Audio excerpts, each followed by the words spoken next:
Friends, welcome to మంచివాడు YouTube channel. మా యూనివర్సిటీకి హాలిడేస్ ఇవ్వడంతో వర్క్ ఉండి నేను గురజాల పశువుల సంతకు వచ్చాను. లక్కీగా నాకు ఇక్కడ సంతలో వాచ్మెన్గా చేసేటువంటి సుబ్బారావు గారు నాకు కనిపించారు.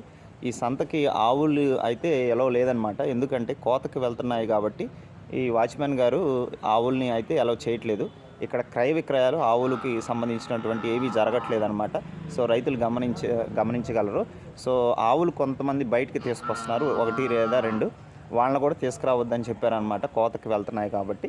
సో చాలా మంచి నిర్ణయం అయితే తీసుకున్నారనమాట సుబ్బారావు గారు. అలానే ఇక్కడ చూడండి, ఇక్కడే కొన్ని షెడ్లు ఉన్నాయి, అక్కడ అంతా ఓపెన్ ప్లేస్ ఉంది. కొన్ని రోజుల్లో అక్కడ కూడా ఒక పెద్ద షెడ్లు వేయించి తర్వాత పశువులు కట్టేయడానికి గొళ్ళాలు కూడా ఏర్పాటు చేస్తామని చెప్పారు. సో ఇక్కడ క్లీనింగ్ కానీ మెయింటెనెన్స్ కానీ ఇక్కడ సుబ్బారావు గారు చూసుకుంటూ ఉంటారనమాట. సో నాకు లక్కీగా అన్ఎక్స్పెక్టెడ్గా మాకు కలిసి. మీరు ఎట్లా ప్లాన్ చేస్తున్నారండి? మొన్న మా ఆఫీసర్ పంపించారండి ఇంజనీరింగ్ గారిని, కొలత తీసుకుని పోయారు. కొలత తీసుకెళ్ళి వెళ్ళారు. షెడ్, పెద్ద షెడ్ కట్టి దాని చుట్టూ గొల్లాలు పెట్టి కట్టుకోవడానికి అనువుగా ఇటు ఎక్కడ 2 ర్యాంపులు వేసి, ర్యాంపులు కూడా గుడ్లు పడకుండా దిగడానికి 2 ర్యాంపులు కట్టించి దానికి శాంక్షన్ గానే చేపిస్తాం పని. ఇప్పుడు గురజాల పశువుల సంతకు వచ్చే రైతులకి మంచినీళ్ళు ఉన్నాయా తాగడానికి? పెట్టామండి. ఎక్కడ పెట్టారండి? ఆరు ప్లాంట్ పెట్టాము, మారుస్తామండి. ఆ సంతలో రైతు ఇబ్బంది